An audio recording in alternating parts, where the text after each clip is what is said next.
express my pleasure and happiness for the success of the 8th Theatre Olympics. The 8th Theatre Olympics succeeded in attracting a wide audience, opening new cultural paths, and creating theatrical bridges of dialogue within India, but also between India and the whole world. I would like to thank the Union Minister of State for Culture, Dr. Mahesh Sharma, the Artistic Director of the 8th Theatre Olympics, Ratan Thiam, the Director of the National School of Drama, Waman Kendra, and all those who worked hard and with devotion in Delhi and the other 17 cities for the success of this edition. I wish the Indian theatre, with the support of the government, to dominate in the international scene. The next Theatre Olympics, the 9th, will be held jointly in Russia and Japan next year. In Russia, it will be hosted in St. Petersburg, and artistic director will be Valery Fokin, member of the International Committee of Theatre Olympics, while in Japan it will be hosted in Toga, and artistic director will be Tadashi Suzuki, member of the International Committee of Theatre Olympics. Thank you very much. Thank you. Thank you very much Theodorus, thank you. अब मैं श्री नाना पाटेकर जी से विनंती करूंगा कि वो हमारी audience को address करें। श्री नाना पाटेकर जी।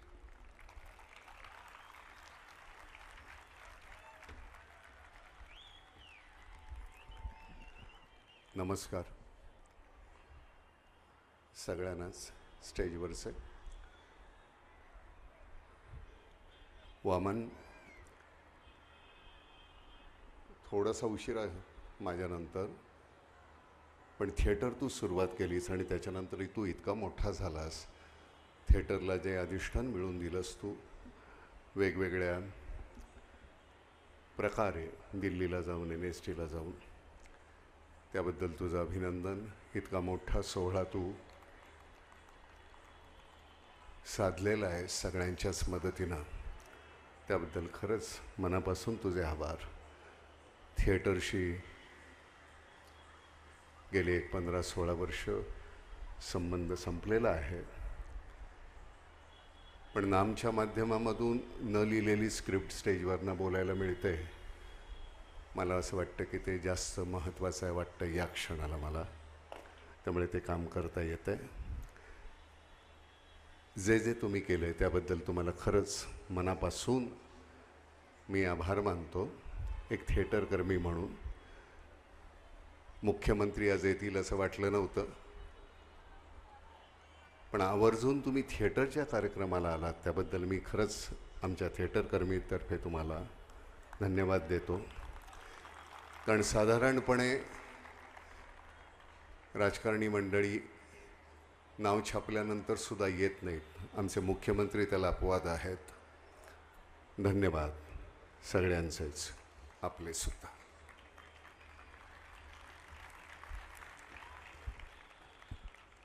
Thank you Nana ji, thank you.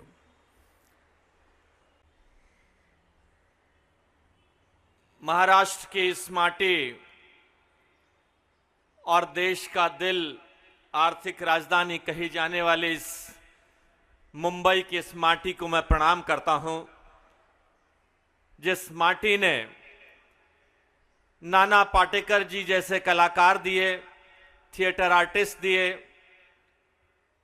अपने यशस्वी मुख्यमंत्री देवेंद्र फडणवीस जैसे राजनेता दिए। शिवाजी महाराज की इस माटी को मैं प्रणाम करता हूं और धन्यवाद देता हूं थिएटर ओलंपिक समिति, अंतर्राष्ट्रीय समिति के अध्यक्ष श्रीमान थियोडोरस तेरेजोपोलस को, श्रीमान रतन थियाम जी को और पूरी अंतर्राष्ट्रीय ओलंपिक समिति को, जिन्होंने भारत को यह मौका दिया कि विश्व के थिएटर का एक कुंभ महाकुंभ भारत की इस माटी में हो, और उसको सफलतापूर्वक आज अंजाम दिया गया। 51 दिन का ये महाकुंभ, जहां 360 हमारे देश के और लगभग 65 विदेश के थिएटरों का 17 शहरों के अंदर दिखाना हुआ। मैं उस संस्था के अध्यक्ष श्रीमान अर्जुन देव चारण जी और उस संस्था के निदेशक कहूं या अगर उनके प्राण कहूं, जिनकी सोच थी ये, मैं तो एक मंत्री होने के नाते एक जिम्मेदारी मैंने निभाई, उनके उस भाव को समझा कि आखिरकार इस थिएटर ओलंपिक्स के माध्यम से हम भारत की इस घनी संस्कृति, रिच हेरिटेज एंड कल्चर को किस तरह देश ही नहीं विश्व के कोने कोने में ले जा सकते हैं। आज उसका हम प्रदर्शन करें। और मुझे खुशी है कि श्री वामन केंद्रे जी के नेतृत्व में अपने इस आयोजन को सफलता की ऊंचाइयों तक पहुंचाने में भारत कामयाब रहा। हमारे प्रधानमंत्री जी का सपना रहा कि आखिरकार 125 करोड़ देशवासियों का यह देश, जहां हर 150 किलोमीटर पर धर्म बदल जाता है, जातियां बदल जाती हैं, खान पान बदल जाता है, वेशभूषा बदल जाती है, आज विश्व के लोग ललचाई नजरों से ये देख रहे हैं कि आखिरकार ये भारत कैसे एक है। विविधता में अनेकता में एकता, कहां कच्छ से लेकर कहां गुवाहाटी तक, आखिरकार ये भारत कैसे एक है। कश्मीर से कन्याकुमारी तक ये भारत कैसे एक है। इतनी विविधताओं से भरा हुआ ये देश कैसे एक है। इसके पीछे अगर कोई ताकत है तो वो हमारी घनी संस्कृति है, रिच हेरिटेज एंड कल्चर है। हम कभी विश्व पटल पर जब बात करते हैं तो बिलियन ट्रिलियन डॉलर के खजाने की नहीं करते। हम बात करते हैं अपनी भारत की उस घनी संस्कृति की, भारत की कला की, भारत के इतिहास की। और थिएटर, सच पूछो तो दोस्तों, जिंदगी एक थिएटर है। समय बदल जाता है, काल बदल जाते हैं, भाव बदल जाते हैं, जिम्मेदारियां बदल जाती हैं, अपेक्षाएं बदल जाती हैं, लेकिन जिंदगी एक थिएटर के रूप में चलती रहती है। जैसे बंबई चलती रहती है, वैसे थिएटर भी चलता रहता है और जिंदगी भी चलती रहती है। आज हमारे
8वें थिएटर ओलंपिक्स के समापन समारोह में मंच पर उपस्थित भारत सरकार के सांस्कृतिक कार्य, पर्यावरण, वन, जलवायु परिवर्तन राज्य मंत्री आदरणीय श्री महेश शर्मा जी, अंतर्राष्ट्रीय थिएटर ओलंपिक्स समिति के अध्यक्ष थियोडोरस ट्रिजोपोलिस जी, हम सभी के लाडले चहेते और मेरे लिए तो मेरे बड़े भाई जैसे श्री नाना पाटेकर जी, प्रसिद्ध अभिनेता नवाजुद्दीन सिद्दीकी जी, रतन थियोम जी, अर्जुन देव चारण जी, राष्ट्रीय नाट्य विद्यालय के संचालक वामन केंद्रे जी, मंचासीन सभी महानुभाव, यहाँ इस मैदान पर उपस्थित थिएटर के क्षेत्र से आए हुए कई दिग्गज और उपस्थित सभी कलाकार, दर्शक, बहनों और भाइयों, मैं सबसे पहले भारत सरकार का, महेश शर्मा जी का बहुत बहुत आभार व्यक्त करना चाहता हूँ कि थिएटर ओलंपिक्स के समापन समारोह का ये मौका महाराष्ट्र को, मुंबई को उन्होंने दिया और इस आयोजन समिति ने बड़ा ही सुंदर समारोह यहाँ पर आयोजित किया, इसलिए मैं उनका बहुत बहुत आभार व्यक्त करना चाहता हूँ। कई लोग ये मानते हैं कि मुंबई और महाराष्ट्र ये भारतीय सिनेमा की जन्मभूमि है, लेकिन भारतीय सिनेमा से भी पुराना इतिहास इस महाराष्ट्र की मराठी रंगभूमि का है, मराठी थिएटर का है। और कई सौ सालों का ये इतिहास सिर्फ व्यावसायिक रंगभूमि के इतिहास को अगर हम देखें तो उसमें भी डॉक्यूमेंटेड इतिहास हमको 250 साल का आज दिखाई देता है। और राम गणेश गडकरी जी ने जिस एकचपाला को मंचित किया, 100 सालों तक मराठी लोगों के मन पर एक नाटक राज कर सकता है और आज भी उतनी ही शिद्दत के साथ लोग उसे देखने के लिए जाते हैं। इससे यह पता चलता है कि ये जो महाराष्ट्र में बसने वाला मराठी मन है, ये कला और संस्कृति को चाहने वाला, उसके आसक्ति रखने वाला, इस प्रकार का ये मराठी जन है। और इसलिए मैं मानता हूँ कि इस थिएटर ओलंपिक के समापन समारोह के लिए महाराष्ट्र और मुंबई से अच्छी दूसरी और कोई जगह नहीं हो सकती थी। और इसलिए मैं केवल आभार भी नहीं व्यक्त करता, तो साथ साथ सभी कलाकारों का, आयोजकों का स्वागत भी महाराष्ट्र की इस भूमि में करना चाहता हूँ। वैसे तो कई लोग ये विचार कर रहे होंगे कि मेरी आदत तो चिल्ला चिल्ला कर भाषण करने की है, और आपने देखा होगा मैं कुर्सी पर बैठा था तो नाना मुझे कुछ कह रहे थे, तो नाना मुझे यही कह रहे थे कि जरा शांति के साथ भाषण करना। और जब भी मैं जोरों से भाषण करता हूँ तो रात को 12 बजे नाना जी का फ़ोन आता है कि ज़रा अपने गले को संभालो और थोड़ा वॉइस नीचे लो। तो इसलिए मैं आज उनको पूछना चाहता हूँ कि मैं आज की टेस्ट में पास हुआ हूँ या नहीं। और देखिए, थिएटर तो एक ऐसी जगह है जहाँ पर समाज की सारी संवेदनाओं को हम प्रतिबिंबित करते हैं, लेकिन राजनीति भी उससे अलग नहीं है। राजनीति में भी कई प्रकार के नाटक हमको करने पड़ते हैं, कुछ सच होते हैं, कुछ झूठ होते हैं, लेकिन मैं ये मानता हूँ कि हमारी पब्लिक इतनी होशियार है कि जब नाटक झूठ होता है तो हमको फ्लॉप करती है, और जब हमारी संवेदनाएं सच होती है तो हमको बार बार चुनकर देती है। और मैं ऐसा मानता हूं कि यही एक समानता थिएटर के बीच और राजनीति के बीच भी है। आज हम जिस दौर से गुजर रहे हैं, लोग आज आर्टिफिशियल इंटेलिजेंस की बात करते हैं। लोग कहते हैं कि एक ज़माना ऐसा होगा कि जब रोबो यही सारी चीज़ें करेंगे। मैं मानता हूं कि ये संभावनाएं दिख रही है। आज हम जापान में चले जाए, आज चीन में चले जाए, आज सारी इंडस्ट्री रोबो चला रहे हैं। ये सारी चीज़ें तो रोबो चला सकते हैं, लेकिन संवेदनाएं जो होती है वो रोबो में कभी आ नहीं सकती। जो मानवीय संवेदनाएं हैं, उन मानवीय संवेदनाओं के कारण मैं ऐसा मानता हूं कि हमारे बीच की जो मानवता है वो जीवित है। और आज जब हमारी फिल्म इंडस्ट्री तकनीक के माध्यम से बहुत आगे जा रही है, आज हम तकनीक के माध्यम से कुछ भी क्रिएट कर सकते हैं, कोई भी चीज़ को तैयार कर सकते हैं, किसी भी प्रकार के विजुअल इफेक्ट्स दे सकते हैं। लेकिन थिएटर की ताकत को देखिए, इस प्रकार की तकनीक के न होते हुए भी केवल अपने अभिनय से उन विजुअल इफेक्ट्स को तैयार करने की ताकत हमारा थिएटर रखता है। और इसलिए मैं ये मानता हूँ कि हमारे थिएटर को कभी भी कोई समाप्त नहीं कर सकता और पीढ़ी दर पीढ़ी ये समृद्ध होता रहेगा, हम सभी को जीवन की वास्तविकता से मिलाता रहेगा। और इसी प्रकार के आयोजनों के माध्यम से पूरे विश्व को एक वसुधैव कुटुंबकम की जो संकल्पना है, उस संकल्पना से वो मिलाता रहेगा। मैं फिर एक बार इस थिएटर ओलंपिक को बहुत बहुत शुभकामनाएं देता हूं। आप सभी का बहुत बहुत स्वागत करता हूं और अपने शब्दों को विराम देता हूं। जय हिंद, जय महाराष्ट्र, जय भारत।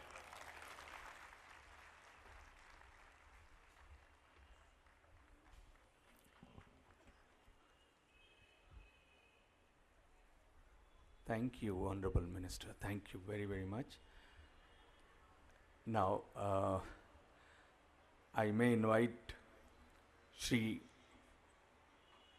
अर्जुन देव चारण जी डायस पे आए और वोट ऑफ थैंक्स के लिए मैंने उन्हें आमंत्रित किया है। हम सबको और ओलंपिक कमेटी को थैंक्स देंगे।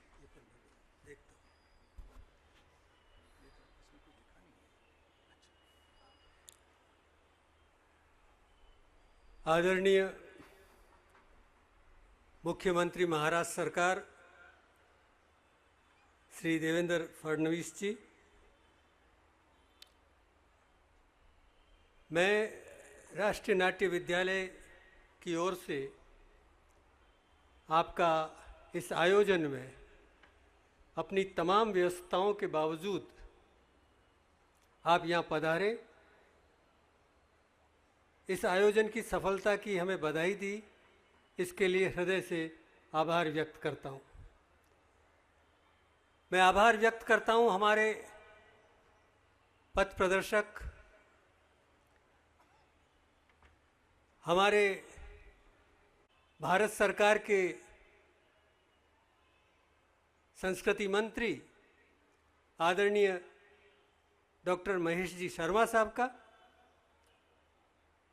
अगर वो नहीं होते तो मित्रों निश्चित मानिए कि ये थिएटर ओलंपिक संभव नहीं होता। उन्होंने ही इस आयोजन को और हमारी गति को लगातार चेतन बनाए रखा। मैं उनका राष्ट्रीय नाट्य विद्यालय की ओर से और थिएटर ओलंपिक की सभी समितियों के सदस्यों की ओर से हार्दिक आभार व्यक्त करता हूँ। अपनी व्यस्तताओं के बावजूद वो सिर्फ इस आयोजन में शामिल होने के लिए दिल्ली से अभी 4:30 समारोह को सफल करने के लिए आप यहाँ पधारे। मैं आपका हृदय से आभार व्यक्त करता हूँ। मैं आभार व्यक्त करता हूँ थिएटर ओलंपिक कमेटी के अध्यक्ष श्री थियोडोर तर्जोपोलस साहब का। पहले तो उन्होंने भारत को और राष्ट्रीय नाट्य विद्यालय को ये आयोजन करने की स्वीकृति प्रदान की और फिर स्वयं अपनी टीम लेकर आऊँगा और आप एक बार पुनः हमारे बीच हैं, मैं आपका हृदय से आभार व्यक्त करता हूं। मैं आभार व्यक्त करता हूं हमारे आदरणीय एक्स चेयरमैन डॉक्टर रतन थ्याम जी का, जो इस आयोजन के आर्टिस्टिक डायरेक्टर हैं। उन्होंने ही इस आयोजन को हिंदुस्तान में करवाने में रुचि ली, सोसाइटी को उसके लिए तैयार किया, थिएटर ओलंपिक कमेटी से चर्चा करके ये आयोजन हिंदुस्तान में हो, इसकी रूपरेखा बनाई। तबीयत ठीक नहीं होने के बावजूद हमने उनसे रिक्वेस्ट की कि सर आप समापन समारोह में अतिथि के रूप में पधारिए, तो वो आज हमारे बीच है।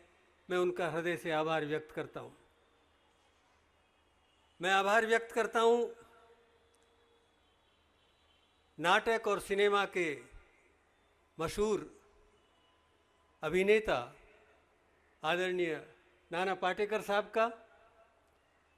अपनी सारी व्यस्तताओं को दरकिनार कर वो हमारे आमंत्रण पर यहाँ पधारे। एनएसटी सोसाइटी आपका हृदय से आभार व्यक्त करती है इस आयोजन में पधारने के लिए। मैं आभार व्यक्त करता हूँ हमारे अपने आदरणीय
ये कपट, ये कूटनीति, ये निष्कारण मृत्यु को प्राप्त करने वाले राजाओं के आधार,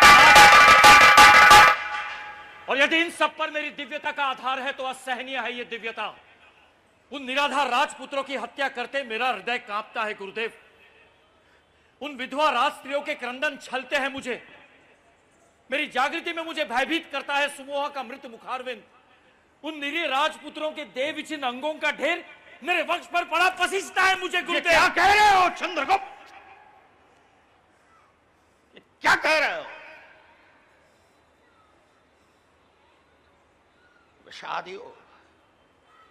विषादयोग अर्जुन का प्रवेश कर रहा है हृदय में वत्स।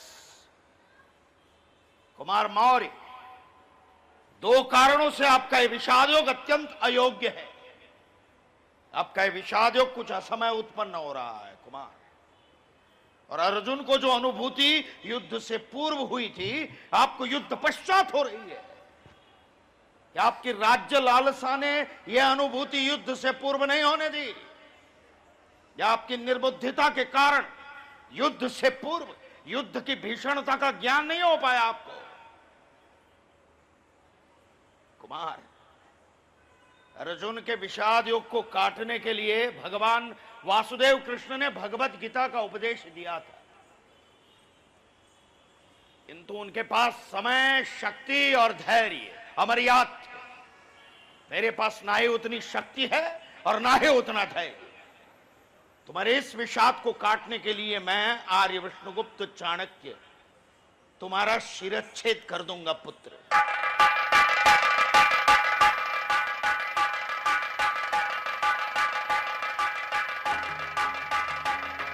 निर्माल्य और नपुंसकों के साथ कार्य करने का मुझे अनुभव नहीं है और इच्छा भी नहीं। तो मैं उन राजस्त्रियों के क्रंदन पीड़ाते थे पुत्र, उन राजस्त्रियों और उन विधवा आटविक स्त्रियों के क्रंदन नहीं पीड़ाते थे तुम्हें, जिनके पुरुषों को मृगयार्थ मात्र काट दिया जाता है। नहीं पसीजते उन निरीह कन्याओं के हतप्रभ चक्षु, उनके अश्रुओं से तुम्हारा भोजन नहीं हो जाता क्षारयुक्त पुत्र। चंद्रगुप्त, जो कन्याएं बलि चढ़ जाती है इन राजपुरुषों की लालायित इंद्रियों को, उन राजाओं के क्रंदन पीड़ा देते हैं पुत्र, उन राजाओं के।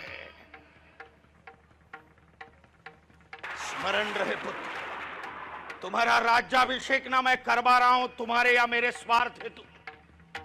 तुम और मैं उभय उस परम पिता के कार्य में निमित्त हैं, जो केवल भारतवर्ष के लाक्षावत अबूध अबाल वृद्धों के सुख का चिंतन करता है। स्मरण रहे पुत्र, राज्याभिषेक पश्चात भी जिस क्षण मुझे संदेह होगा, उस क्षण मैं पुनः प्रतिज्ञा करूंगा तुम्हारे निकंदन की। तुम्हारी महानता की मुझे आवश्यकता है चंद्रगुप्त, तुम्हारी ये क्षुद्रता मुझे मान्य नहीं है कदापि। स्मरण रहे, स्मरण रहे चंद्रगुप्त, राजा होना ये सुखी होने का मार्ग नहीं है कदापि। स्मरण रहे। तो वो आज भी मैं चाहता हूँ कि उसको उन जो वो परफॉर्मेंसेस जो देखी थी मैंने, तो वापस से उनको रिवाइव हो। वामन सर उसके पीछे बहुत कुछ कर रहे हैं, बहुत हार्ड वर्क कर रहे हैं, और हर जगह आई थिंक हिंदुस्तान में हर जगह वो इस तरीके के फेस्टिवल कर रहे हैं। और ये थिएटर ओलंपिक को देख के मेरा वापस से फिर से वही मन कर रहा है कि फिर से वापस से उसको पूरे फेस्टिवल को देखा जाए। तो भविष्य में भी मैं चाहता हूं कि वामन सर के साथ मिलकर अगर कुछ ऐसा कुछ किया जाए कि जिसकी फोक फॉर्म्स जो हैं हमारी जो लॉस्ट होती जा रही हैं, स्पेशली महाराष्ट्र में, उनको वापस से फिर से रिवाइव किया जाए और वामन सर से हेल्प ली जाए। तो मैं यही चाहता हूं। और रही बात स्पीच सुनाने की, मेरे पास एक 4-5 लाइनें हैं। क्योंकि अभी मैं दूसरे कैरेक्टर में इन हूँ, तो मैं इतना ज़्यादा अच्छे से नहीं परफॉर्म कर सकता, बट कोशिश करूँगा। एक प्ले किया था मैंने बहुत पहले दिल्ली में, NSD से पहले, जिसका नाम था महारथी।